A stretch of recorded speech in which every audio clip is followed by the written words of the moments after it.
hard-fought game. Really proud of these two guys right here. You know, they shot 53 free throws. I'm all for the new rules, but you got to be kidding me. You know, that's too many free throws. You know, whether we did it or not, I didn't see it from my side, and we've got to adjust to it, and we didn't adjust to it. But 53 free throws is just way too many to give up. All right, we'll take your questions for either of the student athletes. If you raise your hand, and we'll get a floor mic to you. We'll go ahead and start on the right side. Alex, when you saw Jabari Brown go out with fouls, then Jordan Clarkson a few minutes later, what was going through your guys' huddle? I mean, I was personally happy because they're two of the better scorers in our league, and as a team, I think that we mentally thought that we had the game, and that we were going to take it in the second overtime. And give them credit. They had some guys come in and play that don't usually play for them, and did what they told them to do. But that's on us to finish out a game when their two best players aren't in. Other questions for either of the student athletes? If you raise your hand, and we'll get a floor mic to you. Hands up. Other questions for either? Right, I might, just before we excuse the players, ask Jamal for just any specific thoughts he might have on the game. You know, we just should have closed the game out. We had the guys, we had the energy. We just fell a little short, didn't make enough tough plays. And that's just been us all season, you know, just falling a little short. So we just got to be prepared to come back stronger next season. Okay, fellas, thank you. We'll excuse you. You can return to the locker room.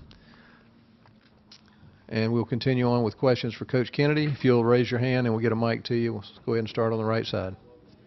Coach, the same question to you when you saw Jordan Jabari go out. What kind of thoughts were going through your huddle?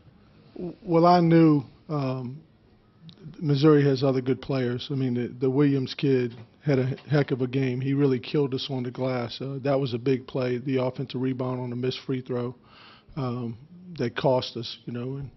And foul trouble for us was a big dilemma. You know, Courtney Robinson in foul trouble. We had 3 or 4 guys foul out.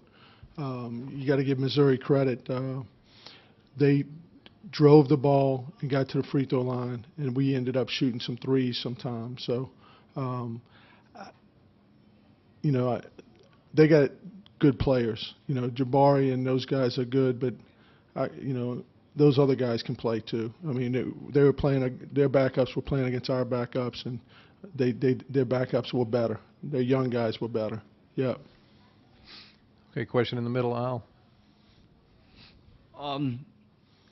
Texas A&M gave up a total of 48 rebounds, and I especially think that has to do with Robertson being in foul trouble early in the game. Did his absence have an effect on the way they were being aggressive in the paint?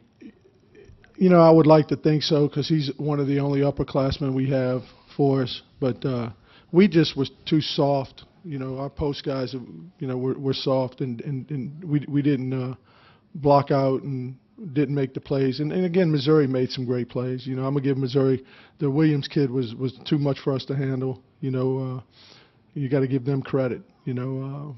But I really was disappointed. We fouled out Dylan Johns, Jordan Green, Antoine Space. They fouled out our whole front line because their guards get to the lane and they make it hard for you to. Post guys have to rotate, and then we put them on the line, and then we gave them second shots. And so you got to give Missouri a lot of credit. They played with great energy the whole game. Other questions for Coach Kennedy? If you raise your hand. Any others? Okay, one more on the right side. You guys saw Missouri almost a week ago now. They kind of struggled against your slow pace, that defense that you guys brought to Mizzou Arena. Do you think they had some time to maybe adjust to that? You know, I thought the game was very similar. You know, the difference was, you know, Jamal Jones, I mean, had an incredible game.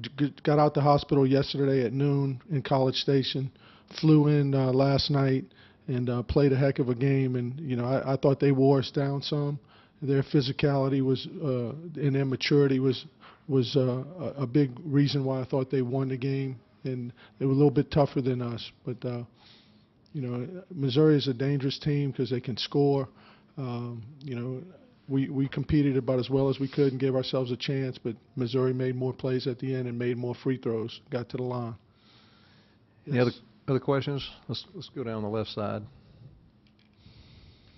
Billy, it seems like Missouri can make jump shots where a lot of teams can't. How much of an edge is that for any team? Jabari Brown made a couple of really tough shots, you know, and he has a mid-range game. He's a complete guard. I think that was a big difference in the game, to have a guy that you can clear out and he can go one dribble and pull up and shoot the ball. He's a really good player, and you know, that's why Missouri's a tough out. They got 3 guys who can get you 20 anytime, and their post guys stepped up and did good things for them today. Got a question down the far left. Coach, you guys seem to give it their all. They never gave up, even with a depleted roster, the foul trouble, some injuries. Blake McDonald's play at the end of the game. Can you speak to the fact of them just playing all out and giving it their all? You know, I'm proud of our guys, you know, for what we have and what we've been through this season. We had 8 scholarship players playing today, and, you know, Blake came in, a walk-on, made a heck of a play. We played our defense the right way and got an opportunity, you know, but we're not satisfied. We don't want to be a program that's satisfied, you know, with losing in double overtime and playing close and playing hard. We want to win. You know, and we're here to win, and that's where I'm disappointed, you know, because our guys play hard, but they've got to learn how to win games, and I've got to do a better job of teaching them how to finish a game off and being tougher and win. Question on the right side. Go ahead. Yeah. In the first half, Ernest Ross kind of killed you guys. He had like 17 first half points, and then he didn't score any in the second, or didn't have very many in the second. So did you guys make a specific adjustment to him? Not really. You know, they're just so dangerous. All 3 of their guys can score. And so, you know, sometimes when you have to rotate and shove and over, it leaves a guy open, and Ross took advantage of that the first half. The second half, it happened to be some other guys, you know, Clarkson and Brown, who made plays for him. So, you know, we're up 4. You know, we should finish the game off. Couldn't get a big stop. Put them on the free throw line, which you can't do. And they're hard not to foul, but I swear if I'm going to foul somebody, I want to see it, you know, and we've got to be a little more assertive and do a better job of finishing the game off on the defensive end.